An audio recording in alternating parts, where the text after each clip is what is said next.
All right, hello everyone, and welcome to another episode of the Forever Cash Life Real Estate Podcast, where we talk about real estate, where we talk about cash flow, where we talk about flipping, where we talk about building that financial legacy and independence. And I have a very special friend of me today, Mr. Jason Medley, who is actually the premier host of the premier house flipper and real estate mastermind in the country. We'll get started in just 1 second.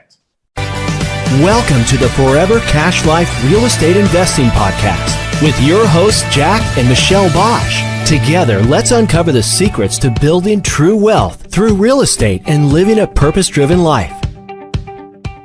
All right, so here we are. Jason, welcome to the show.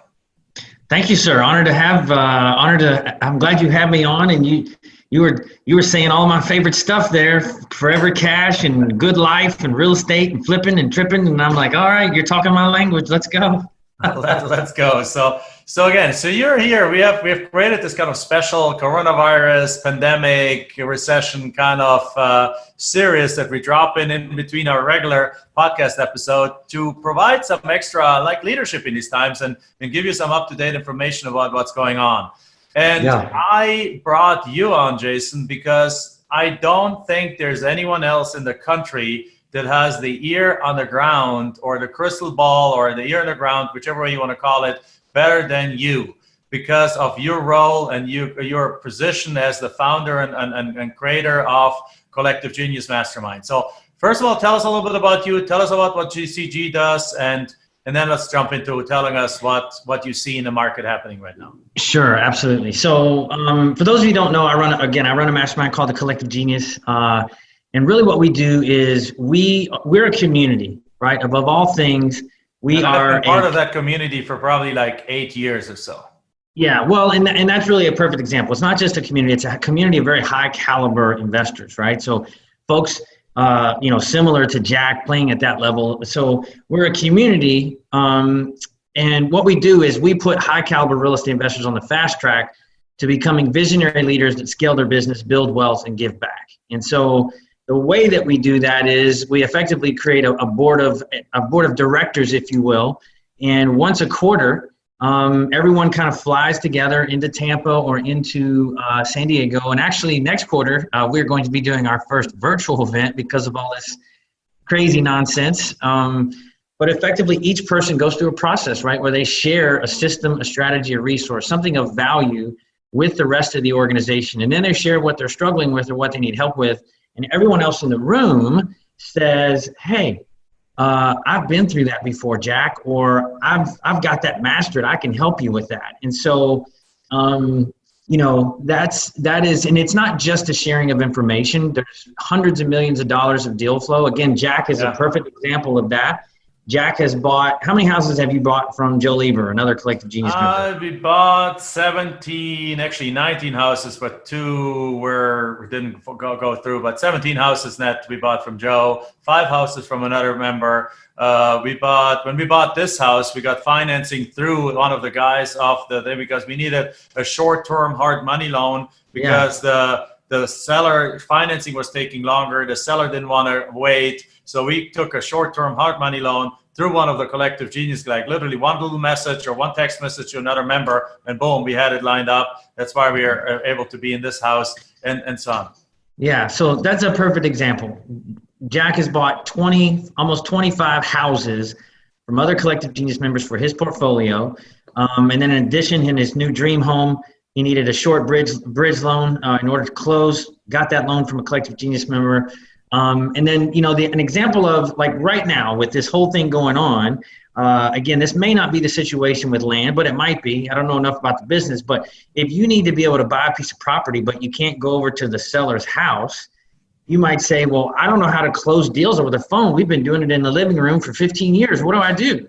And so CG, what we do is we match people via connections where someone will say, listen, this guy over here, he's been buying houses sight unseen over the phone with his acquisitions teams for 2 years.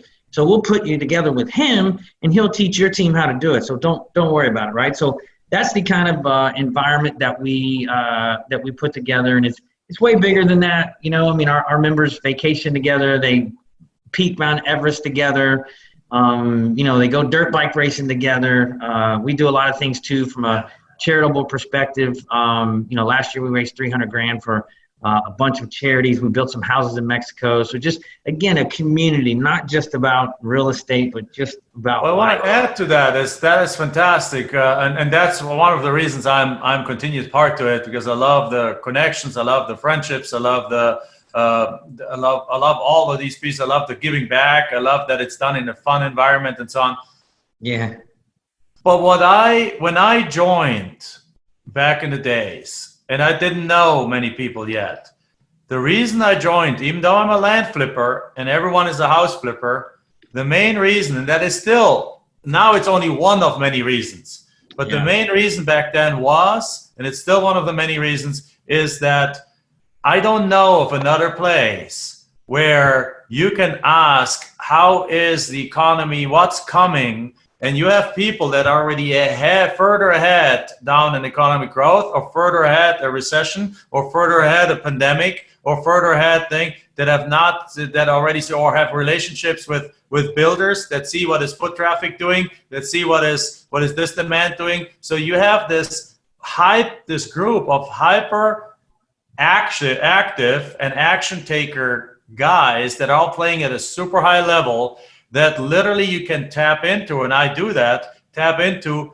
literally at least have a glimpse of the immediate future and have a glimpse of what's going on, because they're not watching CNN or Fox or CNBC for their news. They're getting their news from their actions, from talking to people, from the reality on the ground, and with that, they're weeks, if not months ahead from the actual economy and from what the newspapers are going to report. It's funny you say that. I'd like to think that we were 2+ years ahead, because I agree with that. I agree with that. Yes. Yes. None of us.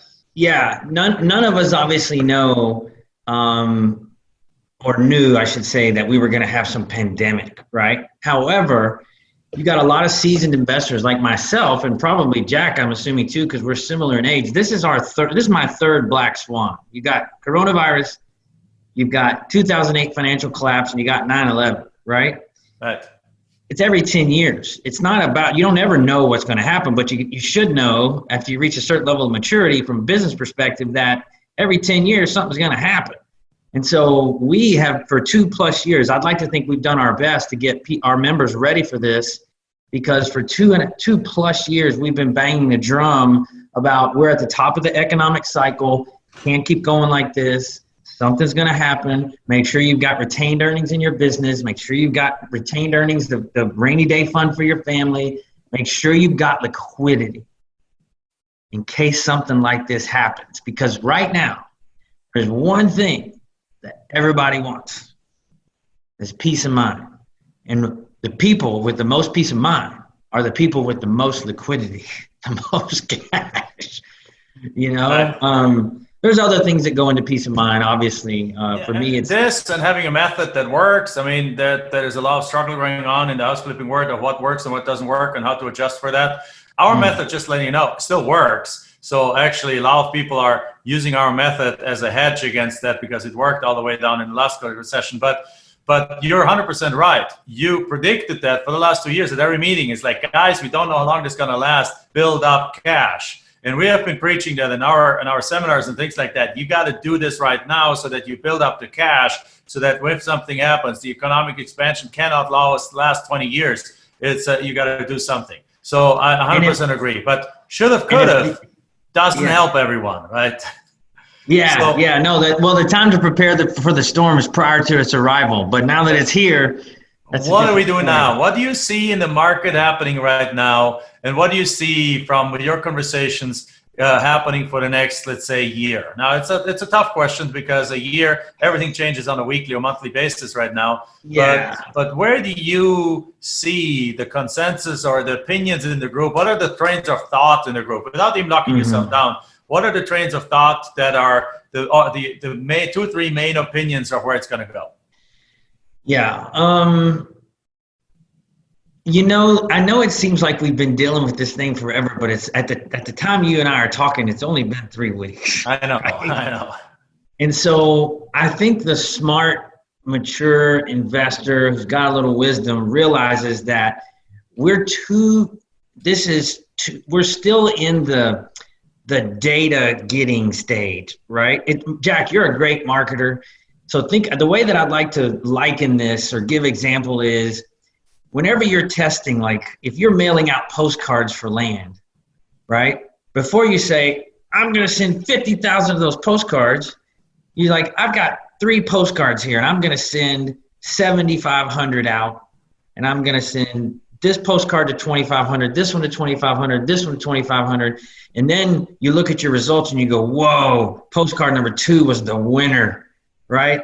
But before you could figure that out, you had to get some data, right? And as much as I would love to see, I don't think it would be prudent of me. I will give you my opinion. Right. Okay. But I can also genuinely tell you that I feel like, even though it feels like we've been dealing with this thing forever, it just happened. And we're still very much in that data gathering stage. And I don't think enough time has gone by to where we can determine like what this thing looks like. Because in one day you get an unemployment report, in 2 weeks, 10 million people unemployed. And then the next day it's like, wait, New York, it looks like their cases are stabilizing. They're not increasing, right? So you've got such good news countered by such bad news, or vice versa, that this is too fresh, I think, to determine what direction it's going to go. Now, I will give you my opinion on it. And I agree with you on that. Just as a side note, we do our test with 500 letters, not 5,000, but I understand because our response rates are late. But yeah, go ahead. Yeah, but before you attack the opportunity, you got to get some data before you attack, right? You're like, let me do some test. And I scold the people who send like too many letters without having tested. So test and get data and so on is absolutely 100%. I'm with you. Go ahead. You test, you get your data back. Your data then dictates your decision or shows you your opportunity. Right. And I think that's where we're at. We're in the testing phase, if you will. It's too early. We're still getting data in. But if I were going to give you my opinion, I think that although the economy is never worse than when it's at its best. And typically when there's a collapse, whether it was 2008 or this time, when does it happen? It happens when it's up here, right? It's at the top. And although from the outside it appears to be doing the best it's ever done, a lot of times there are underlying fundamentals that have yet to be exposed, and then something like this exposes them. And what I mean by that is that the economy was very propped up by cheap debt, corporate buybacks of shares, right? It's not that the stock's doing that great, but they buy back shares, they decrease the number of shares, which increases the value. There's a lot of manipulation that was taking place to create the highs that we've been enjoying. And I think now that this has happened, a lot of those things that were below the surface, right? We were only seeing the tip of the iceberg. The stuff that was below the surface is going to expose itself. And I personally think that we're going to be headed into a recession that is not just marked by two quarterly decreases in GDP, and then we just kind of snap back. I think we're going to go into a period of recession. Now, here's the good part. Don't let that disappoint you, right? Because, and again, Jack's probably heard me say this 5 times since he's been in CG. For every real estate investor, for every land investor, for every house flipper, there's opportunity in every expansion, and there's opportunity in every recession. Okay? There's opportunities on both sides. But right now, we are in what I call the gap. Okay? Between the expansion and between the recession, there's this time frame, right? In between my hands, there's this time frame. And that time frame is where everybody's trying to figure out what's happening, right? I give this analogy at CG sometimes where I show pictures of a bike, like a 12-speed bike, and I show the gear set. And if you were little and you used to ride that bike, even if it was downshifting, which I think our economy's doing, when you would shift that gear, that chain would go off of one gear, and as it was moving to the next, it would make that kind of gritty, grindy sound. And you in your brain would kind of be like, oh, is that going to catch, right? Is it going to be okay? And that's where we're at right now. We're in the gap of maybe sellers haven't quite come to the conclusion that their house might not be worth as much. And then even if you can buy the house, you can't buy the house because the secondary market on Wall Street, the liquidity is dried up, or they've decreased LTVs on which they're able to loan on, which means you got to come up with more cash now.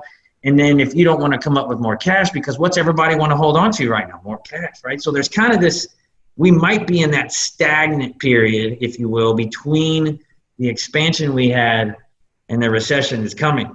Again, there's money to be made on both sides, but in that middle, in that gap, it can create a lot of uncertainty. And sometimes you need to have liquidity to be able to make it through to the other side. I think right now we're in the gap. I think we're going to move into a recession, but I don't want that to be a dirty word. I think there's plenty of opportunity. We made most of our money. We made a lot of our money in the recession by being able to buy during those times if you prepared for sales. So what do you recommend some people do right now in that time in order to prepare? Because the gap period, and that's why we just finished a 9-day training program, basically, where we did live trainings with our people and said, like, this is the time right now to prepare so that you can, when whichever way this turns, you can take advantage of that situation. This is the time to invest in yourself, to up those skills, to learn, to be able to take advantage. And I love on last week's Friday, there's now a Zoom call that you host, that we're talking about a different way of financing houses that are now happening. And it's the same thing on our end, that when everyone did cash deals right now, well, it's going to be time soon that people do more seller financing deals because the buyers want to hold on a little bit to their cash and so on. But what do you recommend? What do you recommend people do right now in the gap in order to get ready for the other peak first? One thing is obviously try to generate or put more cash to the sidelines, right? Yeah.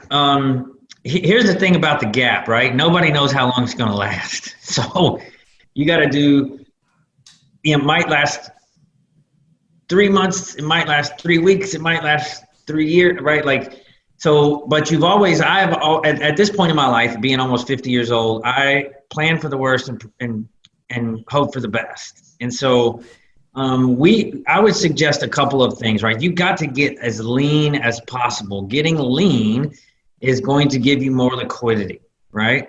And so you want to figure out how to accelerate receivables and how to cut expenses. It is much easier, I think, in my opinion, and much quicker to first cut expenses, right? Mm-hmm. Now, that doesn't mean there's a difference between an expense and an investment, right? So I want to make sure everyone understands the difference there, because investing in yourself right now, that is an investment. It's not an expense, right? So if you're trying to position yourself to take advantage of the opportunity that will present itself on the other side of this, investing in yourself is an investment, it's not an expense. So let's look at, and I'm going to do my best to answer this based upon, it's a broad answer. Everyone on the call, I'm sure, has a different level of business sophistication.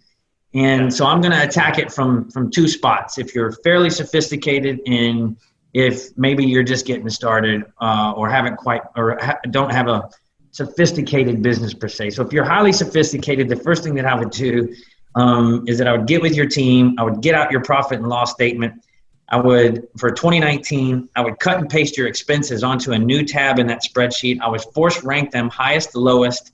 And then I would begin examining those expenses and determining where you can shred expenses. Now, let's just say, hey, I've got plenty of cash. I don't need to shred expenses today.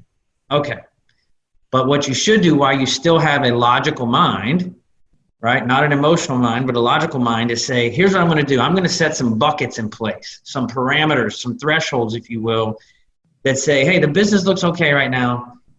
It is April. If in May we don't do X amount of gross revenue or X amount of profit, these things have to happen. And these things might mean the service we're using over here, the product we're using over there, the person on our team who's not mandatory for us to move forward. You got to look at those things and you got to break down buckets, okay? Bucket 1 says in May, if we don't hit these revenue points or hit these profit numbers, this is what we're going to do, okay? Bucket 2 is in June, if we don't hit these revenue or profit numbers, this is what we're going to do. Bucket 3 would be July. If we don't hit these numbers in July, this is what we're going to do. And you should really have it to where you can be as lean as you can be within 90 days because of those 3 buckets. Now, you may have to make adaptations to that based upon, like if you set if we don't do $400,000 in revenue and 180 grand in profit in May, then we got to do this. Well, if the numbers are horrible and way below that, then you may have to kind of go to the things you needed to do in bucket 2. So, but one of the key takeaways there is that you need to approach that exercise while you are currently logical, because if you get into that situation and decide to try to do it when you're emotional about it, you're not going to make the right decision. Right. Okay? So that would be number 1. If you're not running a business with a balance sheet, a P&L, and cash flow statements, get this out, open up your credit card app, start flicking and start chopping. Look at the credit card that you put your business expenses on and start looking through there and figuring out. I'll give you an example. We were getting ready to start to do monthly case studies. I was hiring a service to interview our clients to talk about how CG has helped them, et cetera, et cetera, et cetera. And we were going to begin direct mailing them. Right now, I thought to myself, first of all, from a mailing list perspective, all I have is their business address. Most of them are home, right? So it's going to go and it's going to sit. And when they do get back in their office, they're going to be going through that process of, I've already got so much to do, I'm going to just shred through my mail, right? In addition to that, it's going to be super hard to get my customers to slow down and do those interviews because everybody is in hyperdrive mode. That was going to be $1,500 for that report and probably about $5,000 to mail it. So $6,500 a month, right? I cut it. Absolutely. It wasn't necessarily just a financial move. Part of it was also logic, right? I don't have their home mailing addresses, and most people are home right now, so they ain't even going to get it, right? So think through, look at things you're doing, okay? Look at the things you're doing. Go through that exercise that I just shared with you, okay? Then the alternatives, because that's typically faster, at least in my mind, to go through that exercise than it is to go out and generate revenue, new revenue, right? But that's what you want to do. You want to figure out, you want to look at your existing business and figure out how you can generate new revenue. Now, the reality of it is that can be challenging at times like this, because depending upon where you live in the United States right now, if the virus has your county or city under lockdown and people can't do construction and you can't, like buy and sell houses, that can be tough right now. That's just the reality of it. I'm not going to paint a beautiful picture. However, I can tell you I had a call with a CG member yesterday who said, hey, that's the situation in my city. I'm picking up my game and going to another city. So I'm not suggesting you stand still, but you got to think through how can you accelerate receivables in some form or fashion? And then how can you mitigate losses, right? If you have a rental portfolio, right, like Jack, I would be in constant communication with those renters, right? How can we help you? Are you going to be on time paying rent this quarter? Do you need assistance? If you do, here's how to get it. You want to be a beacon of communication right now, okay? Great points. And for us, for those who are listening, perhaps of doing the land flipping in our way, that would mean that instead of sending the letters first class mail so that you get the responses back so you can do the skip tracing, you now transition to bulk mail, standard mail, so you save about 30% in mailing costs, right? That's your number one expense anyway, right? So you drop, right, 30%. If you don't want to use the mailing, the call center right now, it might be time to perhaps temporarily or put it on the calendar that if you don't hit your numbers, which again, we haven't seen much impact in our business at all. Actually, we've seen more sellers accepted and the prices are still high. But if this continues for over like half a year from the last recession, we see that the prices start dropping off and you got to buy cheaper, sell cheaper. Your margins are a little bit compressed, so you need to adjust some of these things. So perhaps you put it on your June or July or May or June or July's thing that if you don't hit your numbers by then, you go from the call center to a voicemail box, right? Right there is savings, right? You go from a VA perhaps to doing certain things back yourself if that's happening, right? But again, we don't see any impact in our business yet.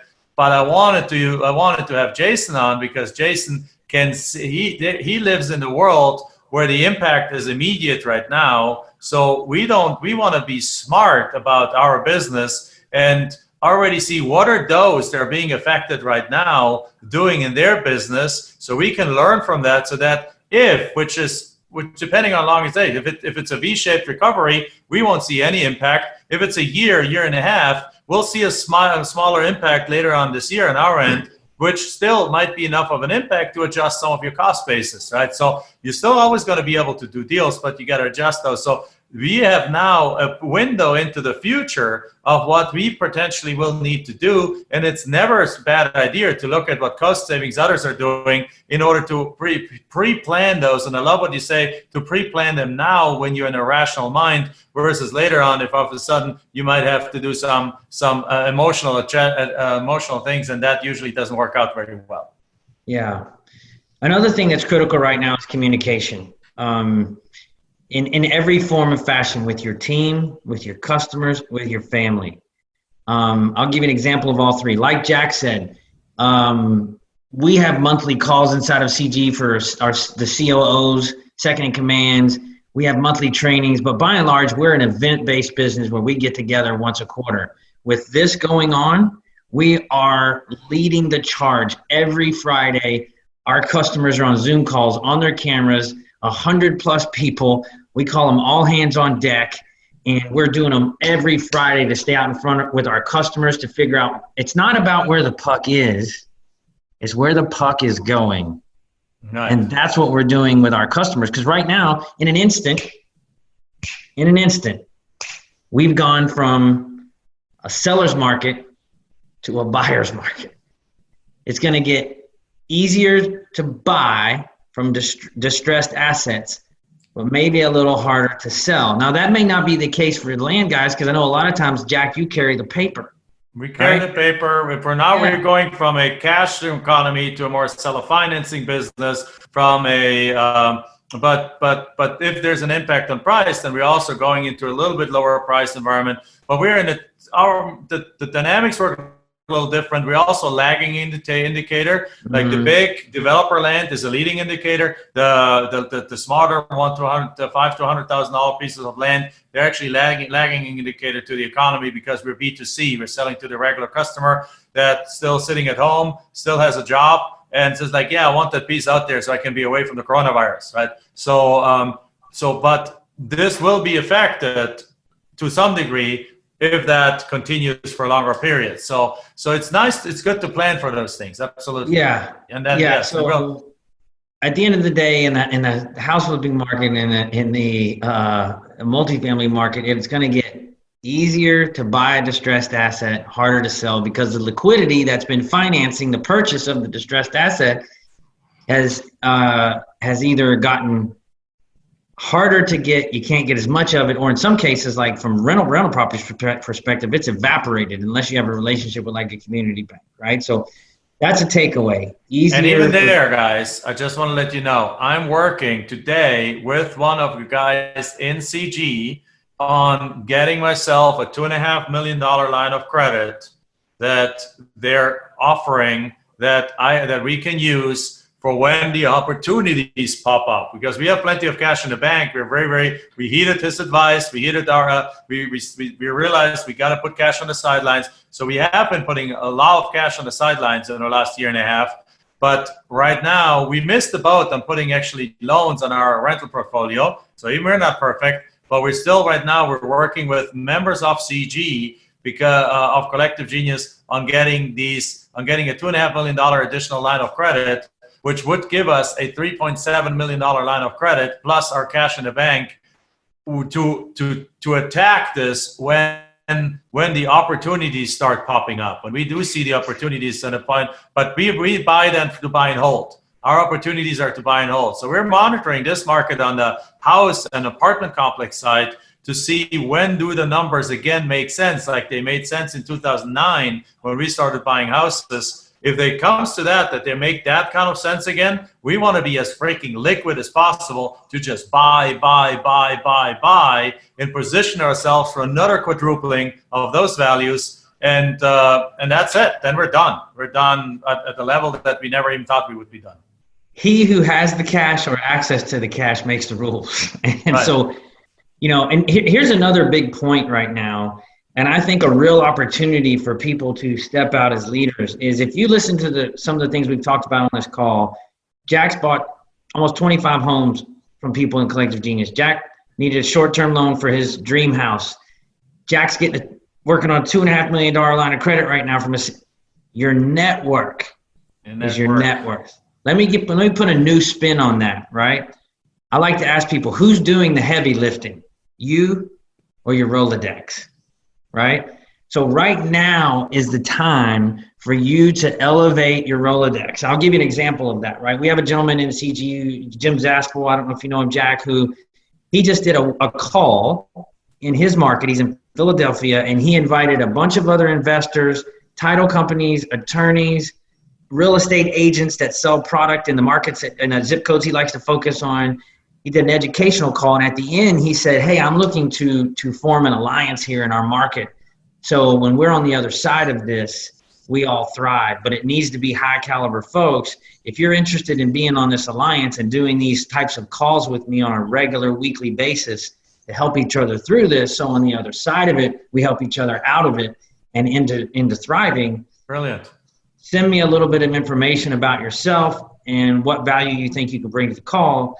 And now when he has that next call, he's going to have a group of power players on there, and he's going to be the leader of those power players that walk people through this. That's the tribe that in Philly, they're going to come out the other side, and they're going to have an alliance and a loyalty to one another because they're struggled together, right? You become loyal when you struggle with people. You become loyal to each other, yeah. That's loyalty is built, right? Yeah. That was a great idea, and really anyone can do that at any level. But let me just give another example to that. I have one regret, and that, probably more than one, but this is one, a financial regret. Yeah. The one regret I have is that in 2008 and 9, we had beautiful liquidity from our land flipping. We had over $70,000 a month coming to our bank account every month just from these seller financing notes. We used every dollar of that to buy houses as fast as we could get.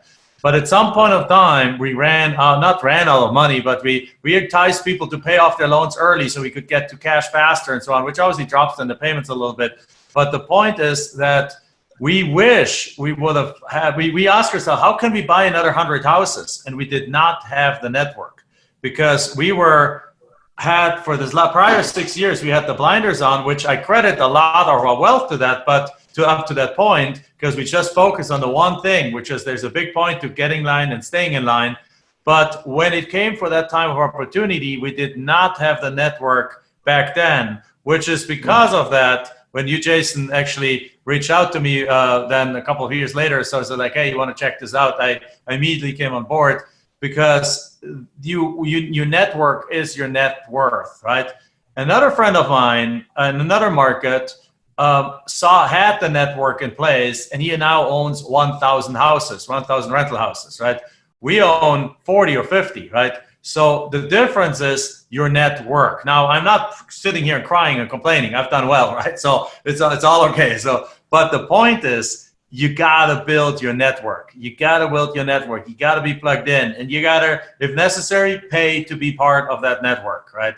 So this is just and not in the good times. In the good times, anyone can make money. It's in these times that you need that network is more important than ever before.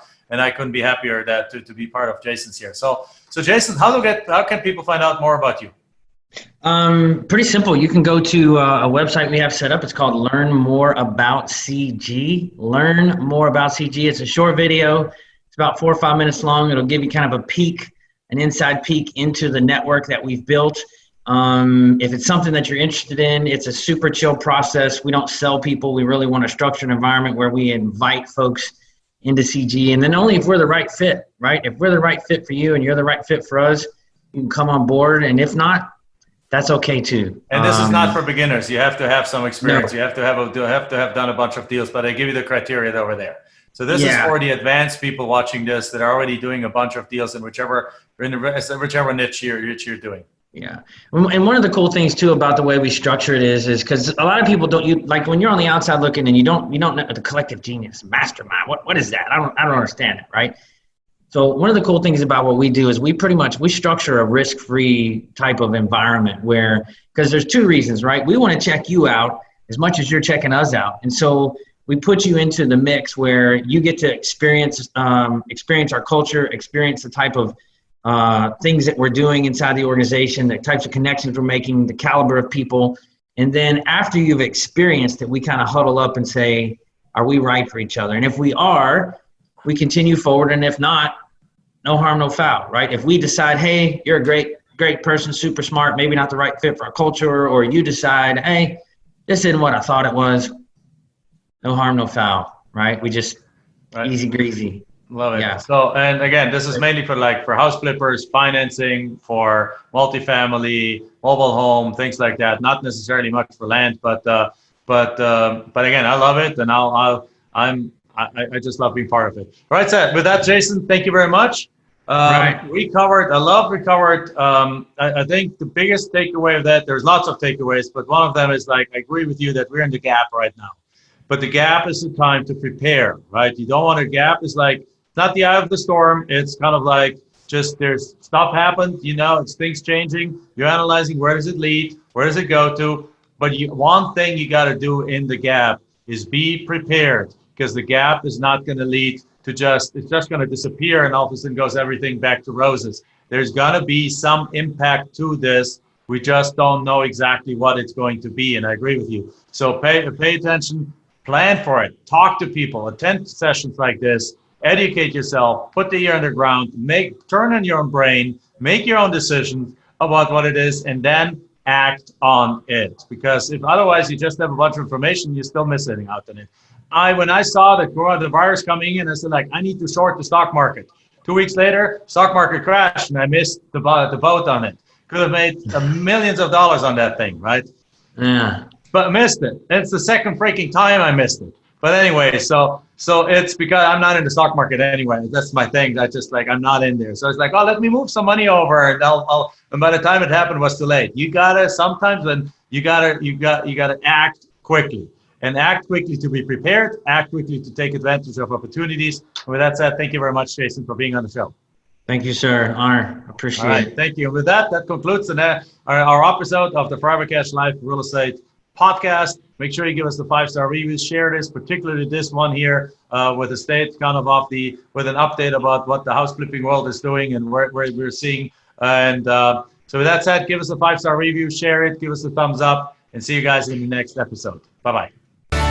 Enjoyed this episode? Then make sure you subscribe, and post your comments and questions below the video. We're looking forward to hearing from you.